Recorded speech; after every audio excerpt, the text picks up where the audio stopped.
తిరుపతిలో ముంతాజ్ హోటల్ నిర్మాణ వివాదంలో కొత్త మలుపు చోటు చేసుకుంది. ముంతాజ్ హోటల్కు స్థలం కేటాయింపు పైన స్వామీజీలు, హిందూ సంఘాలు ఆందోళనకు దిగాయి. తాజాగా నిరసన నిర్వహించాయి. ఏడుకొండల పవిత్రత దెబ్బతింటుందని, సనాతన ధర్మానికి ఇది ముప్పు అని వారు ఆందోళన వ్యక్తం చేస్తున్నారు. ఈ క్రమంలోనే ఇదే అంశంపైన హైకోర్టులో పిల్ దాఖలైంది. ఈ వ్యాజ్యంలో టీటీడీ తాజాగా అఫిడవిట్ దాఖలు చేసింది.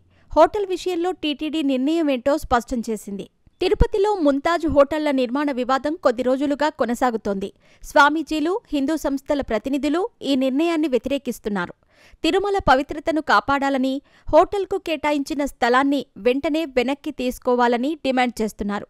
శ్రీనివాసానంద సరస్వతి స్వామి నేతృత్వంలో స్వామీజీలు దీక్షకు దిగారు. ఒబెరాయ్ హోటళ్లకు కేటాయించిన భూమి రద్దు చేయాలని తిరుక్షేత్రాల రక్షిత సమితి ఒబెరాయ్ హోటళ్లకు కేటాయించిన భూమి రద్దు చేయాలని తిరుక్షేత్రాల రక్షణ సమితి అధ్యక్షుడు టి. ఓంకార్, ఏపీ సాధు పరిషత్ అధ్యక్షుడు శ్రీనివాసానంద స్వామీజీ హైకోర్టులో వేరువేరుగా పిల్స్ దాఖలు చేశారు. ఈ వ్యాజ్యాలపై గతంలో విచారణ జరిపిన ధర్మాసనం రాష్ట్ర ప్రభుత్వం, టీటీడీ ఈవో, పర్యాటక శాఖ ప్రత్యేక ప్రధాన కార్యదర్శి, TUDA vice chairman, Oberoi group హోటళ్ల ఎండీ, అదే గ్రూప్నకు చెందిన Mumtaz hotels, Trident 5 star hotels ఎండీలకు నోటీసులు జారీ చేసింది. ఈ పిల్లో టీటీడీ ఈవో అఫిడవిట్ దాఖలు చేశారు. తిరుపతి గ్రామీణ మండలం పేరూరు గ్రామం పరిధిలో ఒబెరాయ్ గ్రూప్ సంస్థ హోటళ్లను నిర్మించేందుకు ప్రభుత్వం కేటాయించిన 20 ఎకరాలను రద్దు చేయాలని రాష్ట్ర ప్రభుత్వాన్ని విజ్ఞప్తి చేస్తూ టీటీడీ బోర్డు గతేడాది నవంబర్ 18న తీర్మానం చేసినట్టు అఫిడవిట్లో ఈవో శ్యామలరావు వివరించారు.